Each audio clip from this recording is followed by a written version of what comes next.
Muy bien, estamos viendo el capítulo 7 de Hechos. Estamos viendo el libro que se llama La Iglesia en Acción. Y estamos viendo la revelación que tenía Esteban de las Escrituras. Le he tratado de explicar, porque a veces confundimos el conocimiento, la sabiduría y la inteligencia y la revelación, hermano. Es una gracia especial que Dios da a quien expone su palabra. Amén. Esta no llega a personas que no la exponen. Eso hay que saberlo. Hay que saberlo. Si alguien dice, hermano, yo quiero revelación, exponga la palabra y viene por el escudriñar, no viene por otra cuestión. Y vamos a la parte 4, la revelación de Esteban. Vamos a ver versículos 44 al 48. Él está haciendo una defensa, lo llevaron al concilio, lo van a asesinar. Lo van a asesinar a Esteban por haberles dicho la verdad.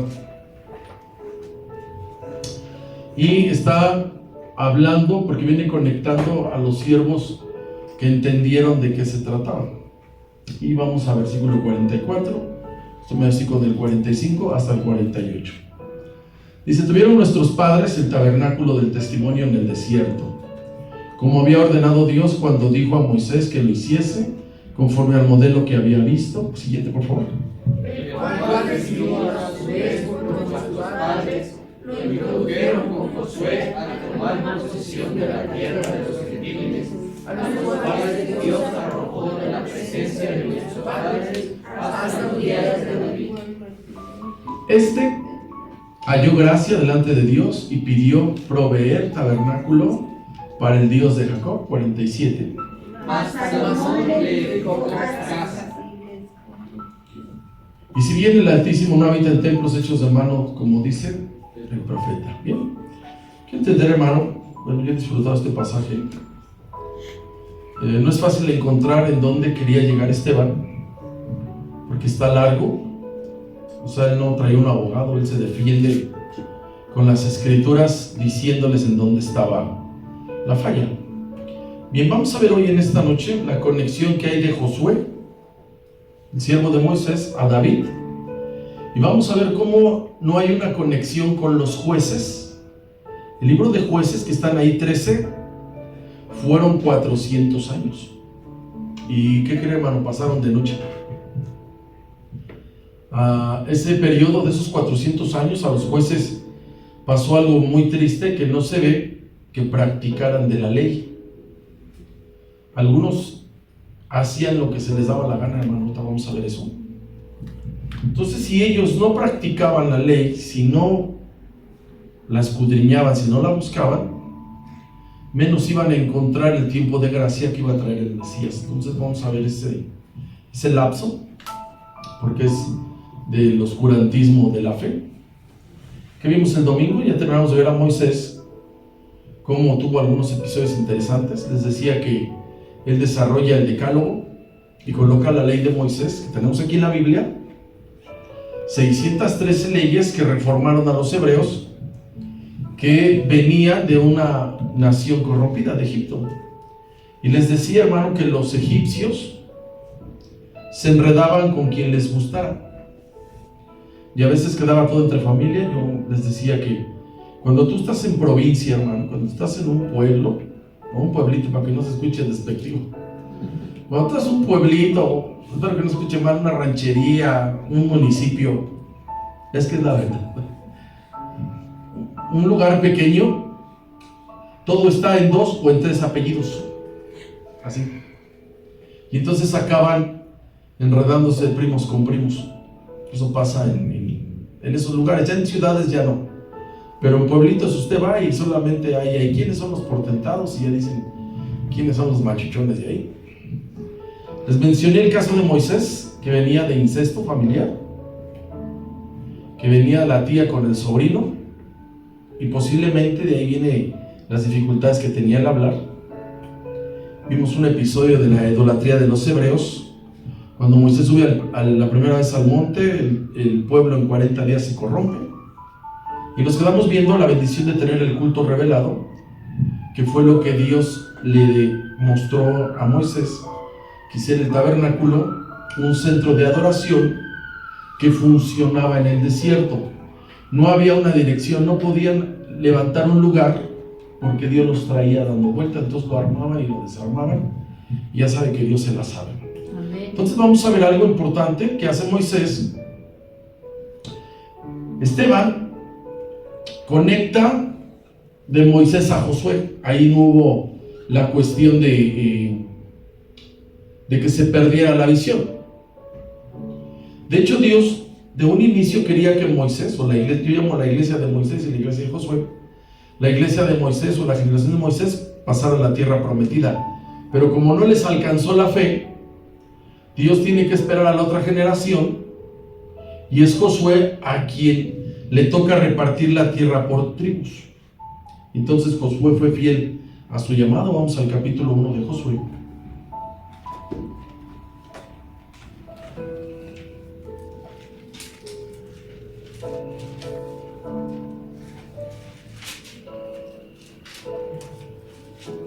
Josué capítulo 1, dice el versículo 6.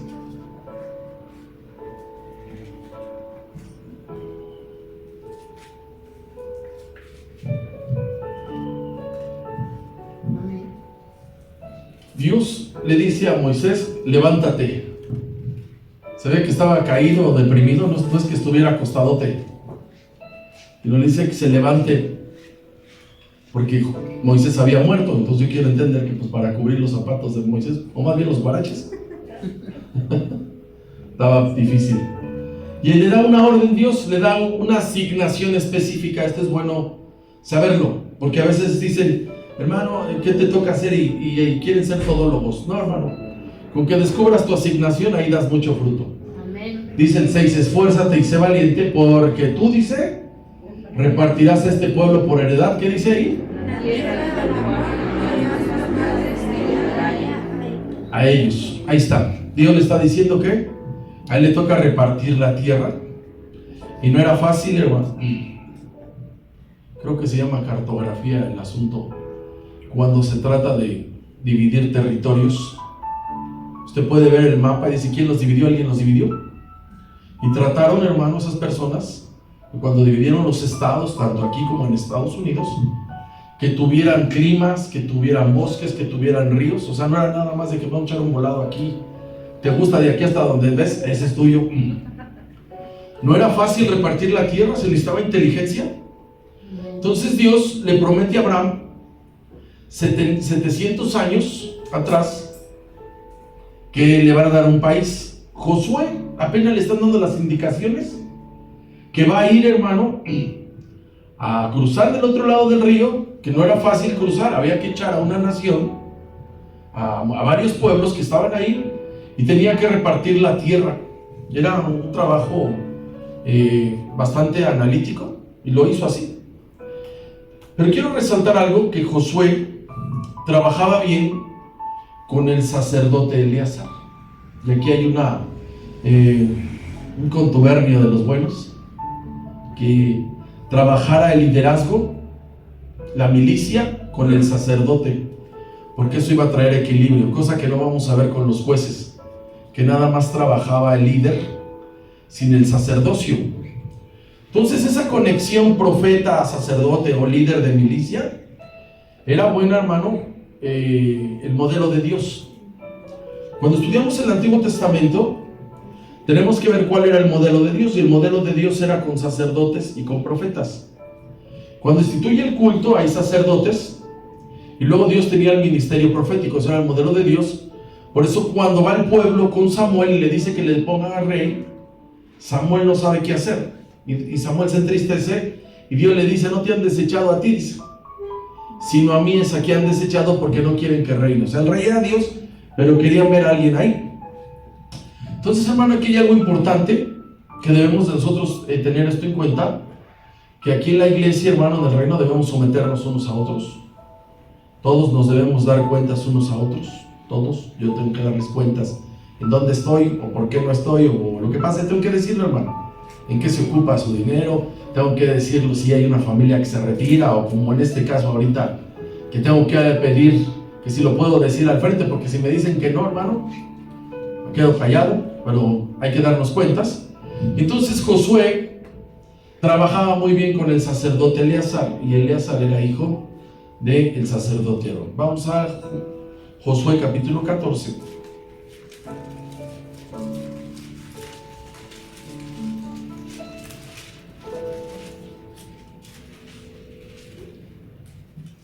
Josué 14:1.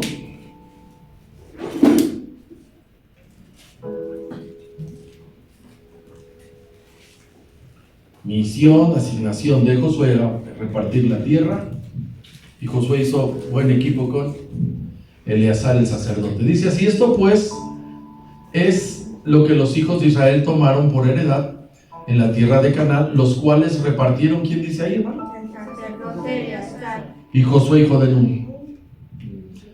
No era fácil, hermano. Usted porque a lo mejor nunca ha peleado una herencia, pero Dios guarde la hora de muchos de nosotros, que no digan: oye, me estás llevando al baile con 1 metro cuadrado, 2, 10, o con el chiquero, no sé, con la milpa, o con la entrada. No es fácil. Entonces aquí, entre los dos, repartieron la tierra.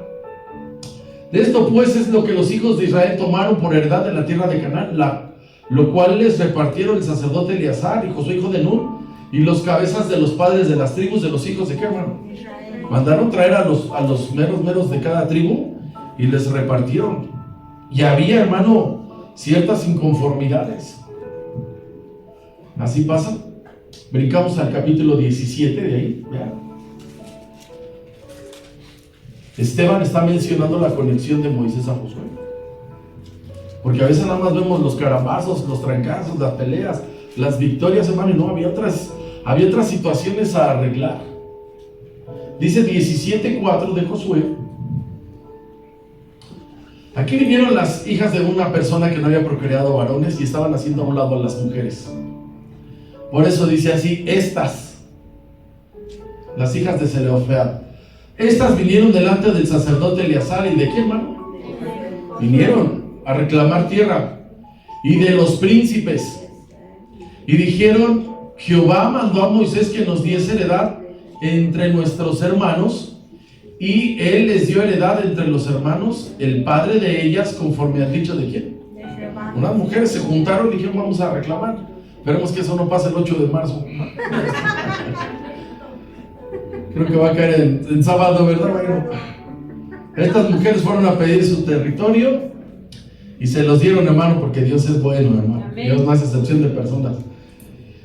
Brincamos al 21. Bueno, ahí están trabajando todos para entregar la tierra, porque era un país y un país productivo. Entonces no era fácil llegar a acuerdos y decir: es que yo no me pasa el agua por aquí. Dice el 21 de Josué, capítulo 21 de Josué. Vean cómo están trabajando, y eso siempre va a ser bueno. Versículo 1 y 2. Ahora aquí vienen los levitas. Dice: los jefes de los padres de los levitas vinieron al sacerdote Eleazar, a Josué, hijo de Nun, y a los cabezas de los padres de las tribus de los hijos de Israel. Versículo 2, por favor. Les hablaron en Silo, en la tierra de Canaán, diciendo: Jehová mandó a que fuesen a las ciudades donde habitar con sus tejidos para nuestros ganados. A los levitas pues, lo estaban haciendo a un lado. Acá les encargo, diría aquel. Y Dios les dijo que les dieran unas tierras, unos ejidos, para que también sembraran y también tuvieran sus animales. Bien, entonces, ¿qué más hizo Josué? Josué trató de tener en activo el tabernáculo. No tenemos muchos escritos, pero sí hay cosas ahí. Entonces trajeron el tabernáculo en funciones, como Moisés lo había dejado, lo que era el sacerdocio, tanto arónico como levítico. Y entonces aquí hay algo importante: cómo pasa de Josué a Moisés, que trajeron funcionando el tabernáculo. Y entonces, hermano, el tener activados los cultos es tener vida. Amén, hermano. Amén. Si una persona se quiere morir, nada más con que se deje de congregar, con eso. O sea, si alguien dice: hermano, yo yo estoy triste, deprimido y desanimado, uno le pregunta cuál es el motivo y ya dice, no me he reunido. Entonces ellos trataron de tener la actividad espiritual para que llegara, hermano, esa bendición de repartir las tierras. Entonces, hermano, mientras haya cultos, hermano, hay vida. Amén, hermano. Amén. Mientras usted busque la palabra, hermano, hay vida. Amén. Amén. Mientras usted dé su ofrenda, hermano, que son 3, la de labios, la de su servicio y la monetaria, va a haber palabra en su vida. Amén, hermano. Amén. De otra forma, no. Quien quería un milagro del Señor Jesús iba y lo buscaba, hermano. Porque a veces dicen, yo desde mi casa estoy orando, hermano, luego no les creo. No les creo. Antes, cuando nada más estaban los canales el 2, el 4, el 5, el 9 y el 13, para no decir que el 7, porque el 7 llegó después. Pues uno decía, no, pues sí, en su casa no hay nada que hacer, pero ahorita con todas las plataformas que hay, no le creo, la verdad. Entonces, hermano, ellos se esforzaron en tener esa obediencia. Cuando tú buscas a Dios, Él está. Amén, hermano. Amén. Dice que Él está con el humilde y con el sencillo de corazón. Amén, hermano. Josué está esforzado. ¿Qué hacían ellos, hermanos? Se esforzó Josué en entregar la tierra, pero también a la par estaban haciendo eso. Tenían en activo el tabernáculo y se llama adoración. Porque aquí ya no es de números. Pudiéramos entristecernos en esta noche por lo que quiera. Pudiéramos decir y evidenciar el auditorio. Pero no, hermano. Esto ya es personal. Amén. Amén. Esto es personal. Y aquí la adoración es personal. Tu entrega y tu obediencia es personal. Porque a veces pensamos que los cultos o las actividades tienen que ver con los números. Y no, hermano. La adoración es todo acto de obediencia. Mira, hermano. Amén. Todos dejamos de hacer cosas. Sí. ¿Qué es la adoración, hermano? Amar a alguien con intensidad. Eso es lo que tratamos de hacer. Obedecer a Dios. Le cantamos a Él. Los cantos están dirigidos a Él. Están seleccionados. Eso hay que saberlo, hermano, que los cantos están seleccionados. O sea, de repente las listas, no hablo de este lugar, hermano. De repente las listas están atrofiadas. Porque un ministro cristiano cantó X canto, le cantó a su esposa y piensan que hay que meterlo al culto de adoración o a sus princesas mágicas, como te quieran. Entonces los cantos están seleccionados para que vayan dirigidos a Dios. ¿Estamos ahí, hermano? Amén. Entonces tiene que ver eso con adoración. Entonces los cantos llevan palabras que solamente tú se las dices a alguien que tú amas. Tú no agarras una canción que te guste de ahí, uno de esos salmistas de allá fuera del mundial, y les acaba de pasar la Chupitos, o si no la Chupitos es su prima, y le voy a cantar y ya dice cuál. Aquí no hay ningún romántico más que yo, pero no voy a hablar de mí, porque no es lo más sano en esta noche. Está ahí, hermano. Amén. Ay, hermana Magda. Fíjese, hermano, ahorita que hemos estudiado los profetas menores, que yo creo que ya andamos en los 3 años. Un poquito más, tal vez. Las dificultades vinieron para toda esa dispensación de años. Las dificultades vinieron porque dejaron a un lado el culto. Tú y yo, hermano, hemos de conocer cantidad de personas que se enfriaron. No hay otro nombre. No hay otro nombre. La palabra dice que en los posteriores tiempos el amor de muchos, dice, se enfriará. No es que no lo tengan, está le llamo yo la congeladora. Y entonces muchos empiezan a enfriarse porque dejan de guardar el día de reposo. Quien deja a Dios, hermano, deja de vivir. El Señor le dijo a Adán y a Eva, aquí pueden comer de todo esto, no, porque el día que lo hagan van a morir. No murieron de una manera fulminante.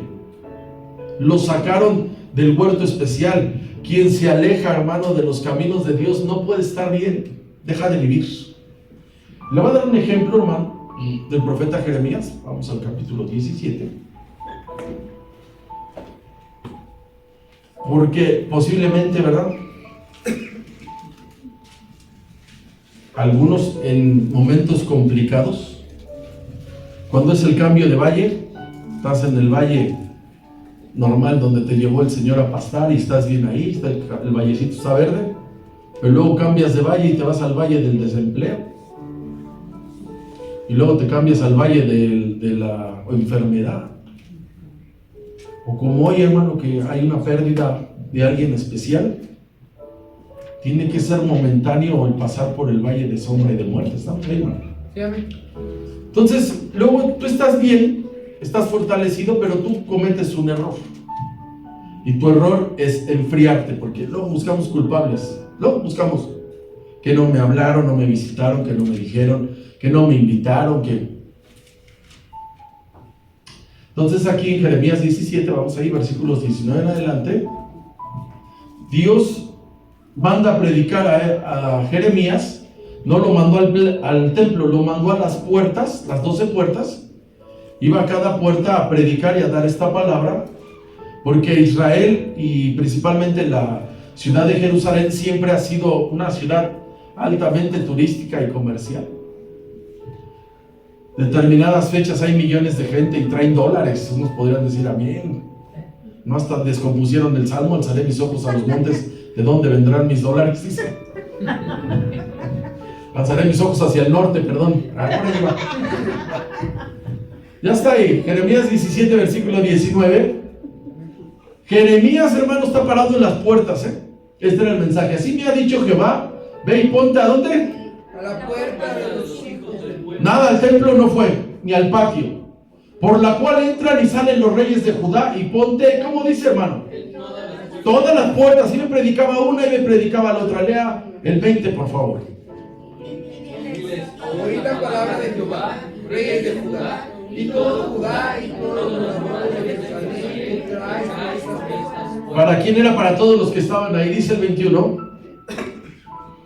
Así ha dicho Jehová: guardaos por vuestra vida de llevar carga. ¿Y cuándo, hermano? El día de reposo. El día de reposo es el día de adoración.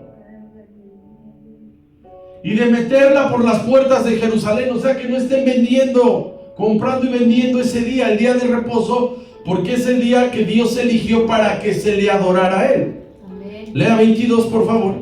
Ni saquéis carga de vuestras casas en el día de reposo, ni hagáis trabajo alguno, sino santificad el día de reposo, como manda vuestros padres. Dios le está diciendo: el día de reposo debe de estar apartado, no está en negociación. 6 días para ti y 1 para Dios. Así está el recordatorio. Sigo leyendo 23. Dice: pero ellos no oyeron, ni inclinaron su oído, sino que endurecieron su cerviz para no oír, ni ¿qué dice? Obviamente esto fue por tiempo, no fue de un día a otro. Y Jeremías está concluyendo en su reporte. Siga leyendo 24, por favor. No obstante, si vosotros me obedeceréis, dice Jehová, no metiendo cargas por las puertas de esta ciudad en el día de reposo, sino que santificaréis el día de reposo, no haciendo en él ningún trabajo. Dios tenía años diciéndoles, hermano, que el día de reposo lo habían apartado para ir a adorar a Dios y para llevar, hermano, la ofrenda. Dice así, siguiente versículo: entrarán por las puertas de esta ciudad en carros y en caballos los reyes y los príncipes que se sientan sobre el trono de David, y ellos y sus príncipes, los varones de Judá y los moradores de Jerusalén, y esta ciudad será habitada para siempre, si es que guardaban el día de reposo. Siga leyendo 26. Y vendrán de las ciudades de Judá, de los alrededores de Jerusalén, de la tierra de Benjamín, de la Cefela, de los montes y de Negev, trayendo holocausto y sacrificio, y ofrenda e incienso, y trayendo sacrificio de alabanza a la casa. Había que adorar a Dios. Último 27. Pero si no me oyeres para santificar el día de reposo, ¿cómo está el problema? y para no traer carga ni meterla por las puertas de Jerusalén en el día de reposo, yo haré descender fuego en sus puertas y consumirá los palacios de Jerusalén. ¿Y qué dice, hermano? ¿Cuál fue el problema, hermano? No congregarse. Violar el día de reposo. Es el día de la ofrenda. Muchos podrían decir que no hay otros días. Pues sí hay otros. Pero ese es el mejor, hermano, el día en el cual usted hasta se para con otro humor. ¿Sí o no, hermano? Sí. ¿Busca sus mejores garras o nada más yo? Nada más tengo un tacuche el 21, les digo.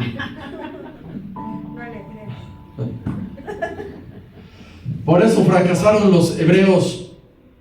Dejaron de obedecer a Dios. Quien hace eso no le va a ir bien con seguridad. Cuando usted habla con una persona y le dice, me ha ido mal, es bien fácil arreglar un problema. Yo siempre le digo que yo todo lo arreglo en 10 minutos. Si alguien me dice, hermano, ando mal en las finanzas, yo nada más voy a preguntar, ¿usted diezma y ofrenda? No, ya no hay que ir más lejos. Hermano, tengo muchas dificultades en mi casa y esto, ¿desde cuándo no se congrega? Desde tal tiempo, ya está ahí el problema. ¿Se da cuenta? Ay, no, mira que te voy a platicar una parábola, nosotros, al grano. Aquí, Esteban, hermano, le está diciendo y está conectando. Moisés se esforzó en hacerlo bien, nada más que el pueblo no ayudaba, no tenía la fe, no tenía el amor. Josué, hermano, le tocó ese paquete: repartir los territorios, tener encendido el tabernáculo, hermano, y eso fue algo, y les fue bien. Esos 30 años que estuvo Josué al frente, porque él estuvo de los 80 a los 110, les fue bien.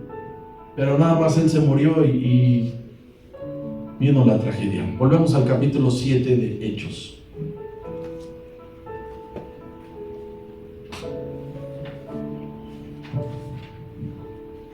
Y empiezan, me he sentido débil, me he sentido así. ¿Qué me dice? Congréguese, sirva, actívense en todo lo que más pueda, ore lo que más pueda, sea obediente, lea la Biblia. No, es que ahorita quieren meter el modelo a como sea para decir, sí, Dios, tú adáptate a lo que dice este tonto. Todo lo que él dice, tú adáptate, porque él no se quiere adaptar a tu modelo. Amén. Ah, mentiroso, me digo. 44 y 45, ahí está diciéndoles: tuvieron nuestros padres el tabernáculo del testimonio en el desierto, como había ordenado Dios cuando dijo a Moisés que lo hiciese conforme al modelo que había visto. Ahí está el modelo, la adoración. Y en donde, hermano, a ellos les tocó adorar en el desierto. Hoy todos quieren su congregación en una plaza comercial. Acabando el culto me largo al cine, acabando el culto me voy al restaurante, acabando el culto me voy de codicia, porque no siempre se puede comprar. Está de moda eso, quiero que sepa, hermano. Verá cómo se va a incrementar, que va a haber mucha iglesia cristiana dentro de las plazas comerciales. Aquí Dios le dice, el tabernáculo del testimonio se encuentra ¿en dónde?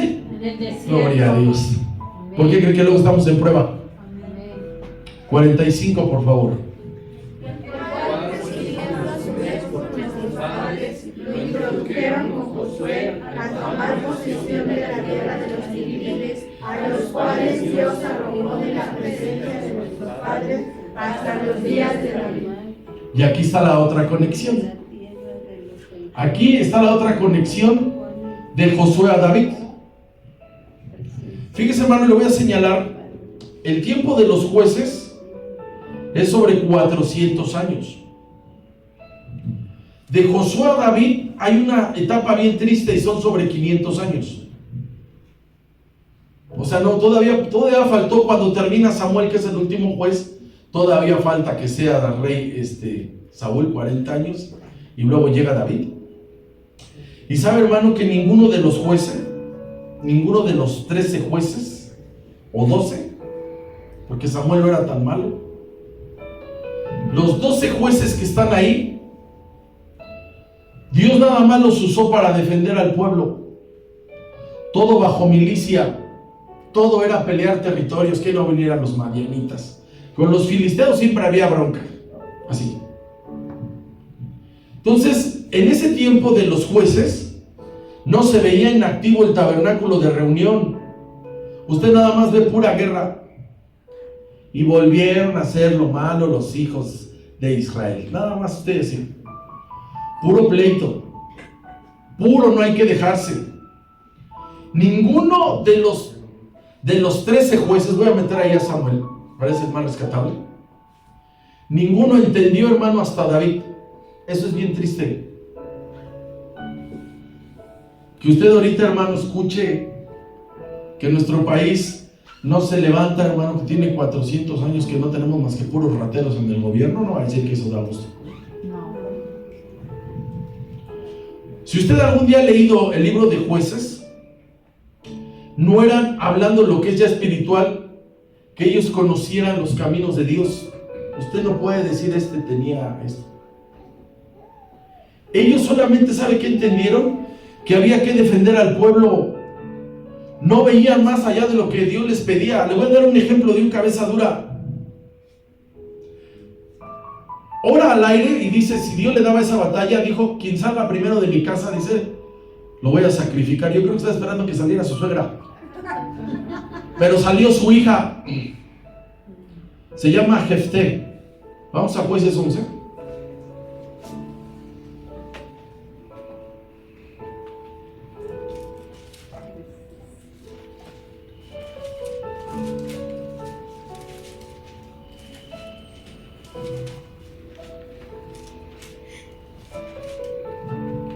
Jueces 11, versículos 30 en adelante.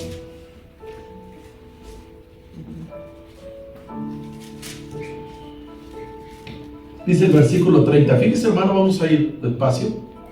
Vean lo que es hablar a la ligera. Es un voto a la ligera. Y Jefté hizo voto a Jehová diciendo, si entregares a los amonitas en mis manos, 31 por favor. Cualquiera que saliere de las puertas de mi casa a recibirme, cuando regrese victorioso de los amonitas, será de Jehová y lo ofreceré en holocausto. ¿Sabe cómo se llama eso? Sacrificio humano. Porque si sale un perro, tampoco Dios lo hubiera aceptado. Si sale un cerdo, vean nada más el voto a la ligera. Dice el 32.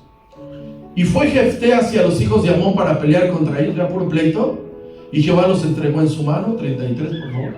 Desde Aroer hasta llegar a María, 20 ciudades y hasta la vega de las viñas, los derrotó con un gran estrago.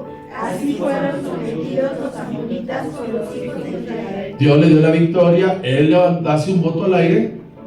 Dice así el que sigue. Entonces volvió Jefté a Mizpa, a su casa, y aquí, fíjense quién sale.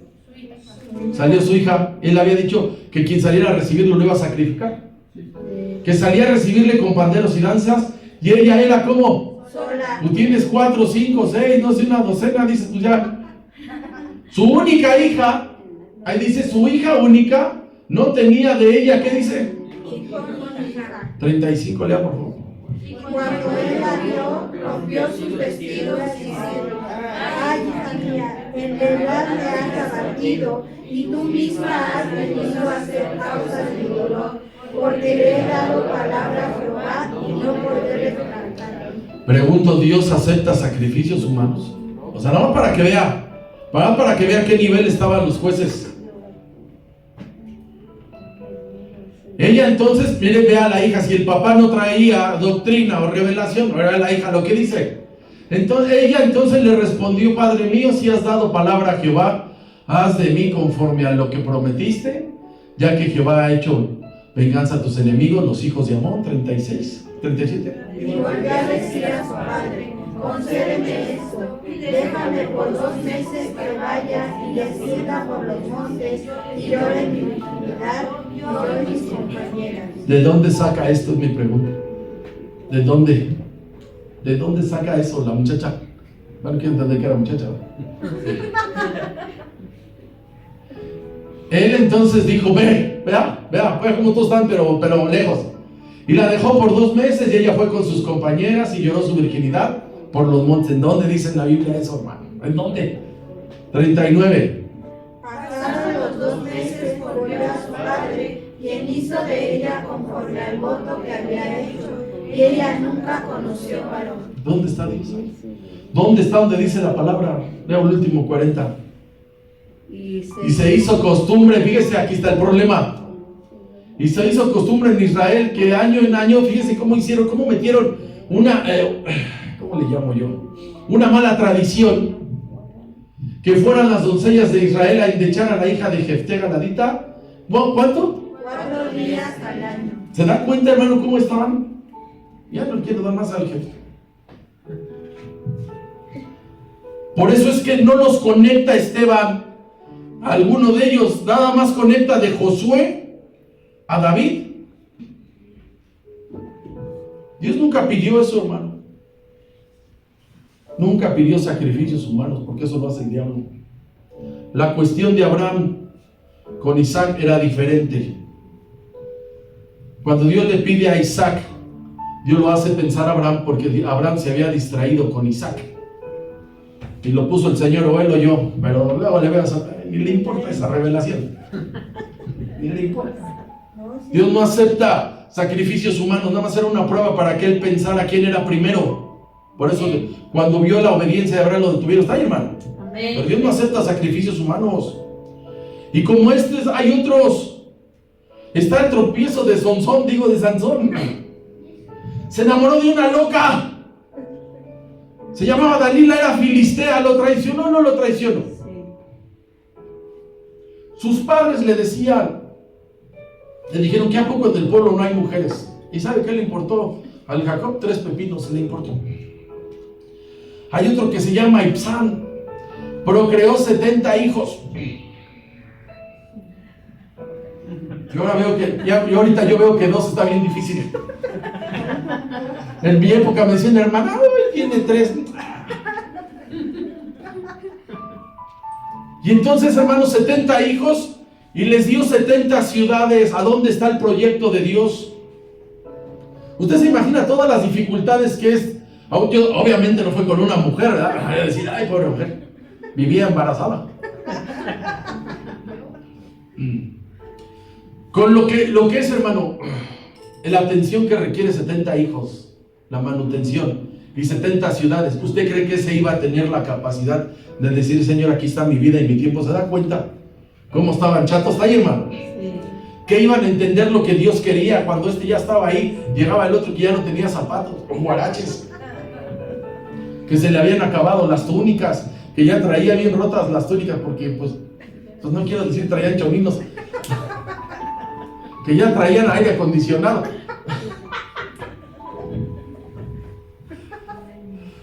Entonces, por eso la conexión es de Josué, que agarró la onda. ¿A dónde, hermano? Diga David.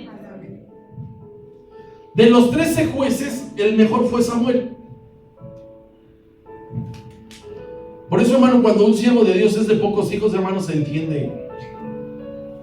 Ahora que sufrí la prueba de las pruebas de ir a Tabasco, llegamos a 2 congregaciones. Y estaba el pastor ahí. ¿Cuántos hijos tienen? 9, dice, gloria a Dios. Yo con esos 9 dije, más las nueras y los nietos y gente que le acompaña, armamos la congre. Y luego al otro día fuimos a otro y digo, hermanito, ¿cuántos hijos tiene? 8. No. Hermano, mire, quien es joven no sabe lo que estoy diciendo, pero quien sabe, y que llegó la compra de útiles, que llegó la compra de mochilas, uniformes y todo eso, hermano. Entonces, ¿qué tiempo tienes para Dios, hermano? Por eso es que él decía que los jueces nomás no. Samuel, hermano, era el más esforzado, buscaba a Dios. Desarrolló el ministerio profético. Samuel era bueno, era escritor, era juez, era sacerdote, era profeta y tenía una escuela de profetas. Era el mejorcito. Pero a lo que voy, de todos los demás, ninguno conectó el propósito de Dios. ¿Cuál es el propósito de Dios, hermano? Para que se entienda que Dios se revele al hombre, porque el hombre necesita redención. O sea, muchos dicen, no es que yo quiero que Dios me dé esto, no, Dios te va a dar la salvación de tu alma y tienes que conocer de qué se trata. No es que a mí es que a mí me dijeron que Dios me podía, que yo podía ser, después de Elon Musk, ser el segundo más rico del universo. Entonces Eso hay que entenderlo. Por eso cuando alguien dice, hermano, están con esto mismo, con aquello mismo, que Dios no te llama a ser rico. O sea, si a alguien le vendieron ese evangelio, está mal. Propósito de Dios, que Él sea conocido en la tierra. Amén. Y cuando ya lo conoces, hermano, le empiezas a servir y entiendes y dices, ¿qué me toca hacer? Vaya y predique. Y diga que Cristo es la respuesta. Está ahí, hermano. Que el hombre conozca a su Redentor. Los jueces, usted los ve perdidos en el espacio. Puro pleito. Miren cómo termina el libro de Jueces, nomás para que vea cómo Jueces parece una generación perdida, parece. Pero está en la Biblia y por algo está. Dice Jueces 21.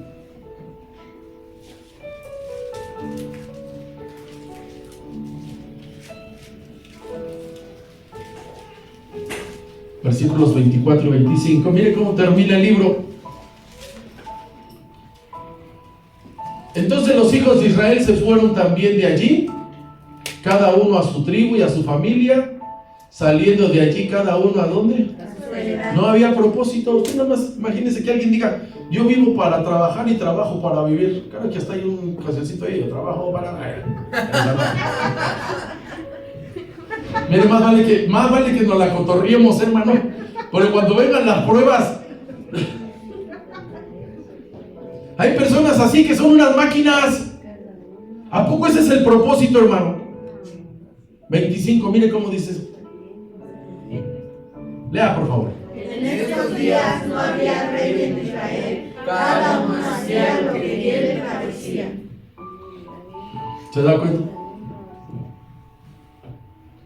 Por eso es que no entendían y fueron a buscar al último juez que estaba, que era Samuel. Piden rey y Dios les dice que no, ese no era su modelo, que el modelo de Dios es con sacerdotes, era con sacerdotes y profetas. Ahora el modelo de Dios, hermanos, que el Espíritu Santo guíe tu vida. Amén, hermano. Amén. Él sea tu maestro y todo. Amén, hermano. Amén. Entonces quien entiende algo es David.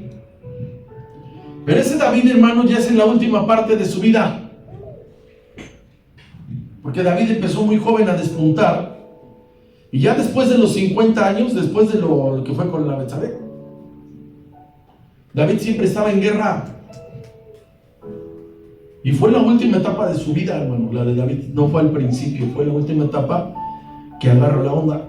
Así nos pasa a nosotros, si uno llega así, chavo, aquí, te sientes que las puedes todas, y luego te das cuenta y dices, híjole, nunca me di cuenta de, bueno, que Dios me perdone. Versículos 45 al 48, es una bendición que desde chavo agarres la onda. O sea, que sepas de qué se trata. Amén.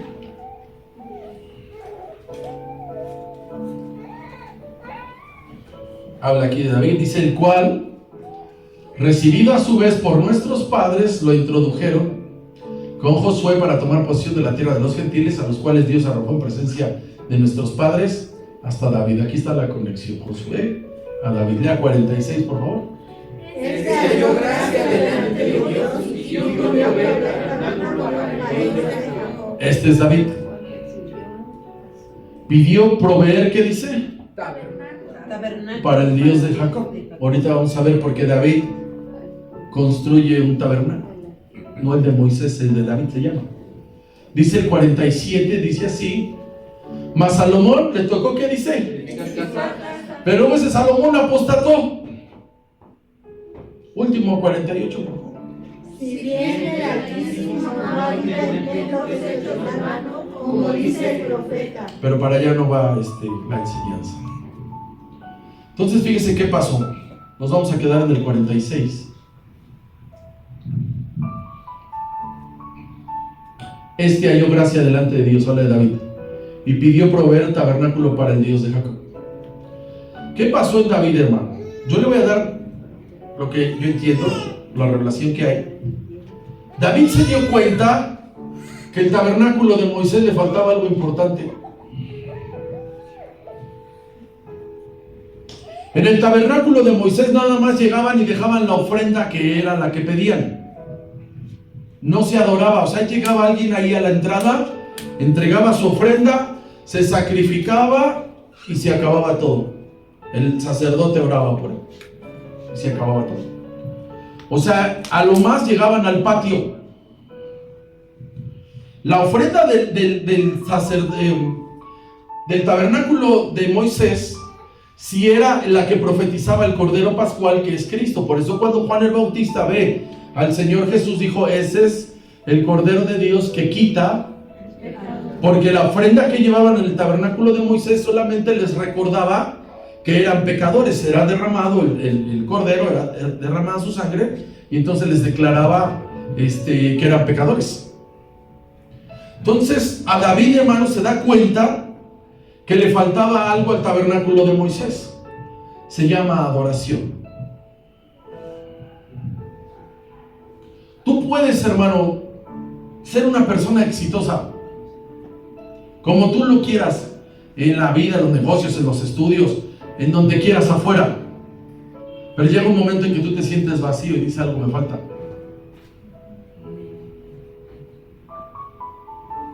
Con Moisés, hermano, había muchas cosas, pero algo faltaba. Se llama adoración. Amén. Entonces la adoración, la real adoración está en tu espíritu. Entonces David construye una tienda de adoración. Pero esto no fue al principio de cuando él fue, hermano, cuando fue el que le dio la torre al Goliat, el que iba y salía y les daba la suya, sino hasta cuando han pasado muchas cosas. O sea, cuando él rebasa el quinto piso, ya nos vamos encendiendo. Porque cuando fue la cuestión de la Betsabé tenía 50 años. Porque cuando muere David tiene 70 y Salomón 20. Entonces, por ahí andamos, hermano. Entonces, David construye el tabernáculo de David, que la Biblia lo llama así, no David. David no lo llama el tabernáculo, le llama la tienda de adoración. Y entonces, en la tienda de adoración donde estaba David, la que él edifica, que yo he llamado el cordón de 3 dobleces, así con sus deditos diga: alabanza, adoración y oración. Ahí está el cordón de 3 dobleces. Entonces, esas 3 virtudes, hermano, alabanza, adoración y oración, son las que llenan tu espíritu. Si tú ahorita me dices: no, hermano, yo voy a echar un concierto de Quiet Riot, y luego uno de los Kings, y luego ya sí, porque de veras me gusta la música regional mexicana de los Tigres del Norte, y luego me voy a ver tal serie, tal película, no va a llenar tu espíritu. Lo único que le va a dar así como que emociones a tu alma. Entonces David hace un descubrimiento personal, diga alabanza, adoración y oración. Eso es lo que hacemos aquí, ¿está de acuerdo? Sí. Eso es llenar tu espíritu. Entonces el tabernáculo de Moisés no lo traía. Dice el segundo libro de Samuel, vamos allá. Ahí está, ya le enseñé que los jueces valían gorro. 400 años cuidando el territorio, pero no había la relación con Dios. No había la comunión con Dios. El pueblo, cada quien hacía lo que, ¿qué dice? Dice el segundo de Samuel, capítulo 6, versículos 12 en adelante. David viene transportando el arca mal. Tenía que ser transportada con los levitas en hombro. Y la echó en un carro nuevo y se le murió Lucías. Se detiene, hermano, y yo imagino que se fue a documentar. Y después de 3 meses pasó esto. Dice el 12: fue dado aviso al rey David diciendo: Jehová ha bendecido la casa de Obed-edom. Este era un portero que cuidó el arca y todo lo que tiene a causa del arca de Dios. Y entonces David fue y llevó con alegría el arca de Dios de casa de Obed-edom. ¿A dónde lo llevó? A la ciudad de David. La ciudad de David es Jerusalén. Ahí la llevaron de la casa de Obed-edom a Jerusalén. Lea el 13, por favor. Y cuando los que llevaban el arca de Dios habían andado 3 pasos, él sacrificó un buey y un carnero. Entonces se imagina, hermano, 6 pasos. Y dice: vamos a echarle la primera ofrenda. 14, dice así: y David danzaba con toda su fuerza delante de Jehová, y estaba David vestido con un efod de lino. 15, por favor. Así David y toda la casa de Israel conducían el arca de Jehová cumpliendo el oído del profeta. Amén. Cuando el arca de Jehová llegó a la ciudad de David, que es Jerusalén, aconteció que Mical, era su esposa, van a pensar que otra Mical, hija de Saúl, miró desde una ventana y vio al rey David que saltaba y danzaba. ¿Y qué dice? ¿Y qué hizo la Mical? Ay, dijo, ridículo, están enseñando miserias. Esperemos que traiga los chones limpios, no sé. ¿Qué dice que le qué? Ya no voy a sacar la versión que yo traigo, Siguiente, por favor, léalo. Era pues el arca de Jehová y la pusieron en su lugar en medio de la tienda que David había. Hasta ahí nada más. ¿A dónde metieron el arca? ¿En lugar de qué? De una tienda. La tienda del encuentro, sí se llamaba. Que David había levantado y sacrificó David holocaustos y ofrendas de paz. ¿Qué dice? Ahí. El arca estaba en Silo. Silo es el lugar de olvido. David la trae, la mete a Jerusalén, no había templo, y la mete en una tienda. Y ahí, hermano, eso es lo que conocemos como el tabernáculo de David. Tabernáculo es un templo ambulante. Primer libro de Crónicas, capítulo 15.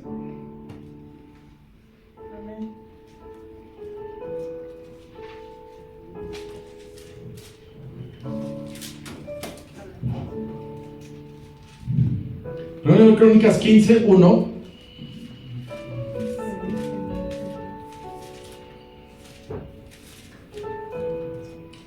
Ahí está. Hizo David también casas para sí en la ciudad de David, que es Jerusalén, y arregló, ¿qué dice, hermano? Un lugar para el arca de Dios. ¿Y levantó una tienda. Ahí estaba el cordón de 3 dobles. Está ahí. Amén.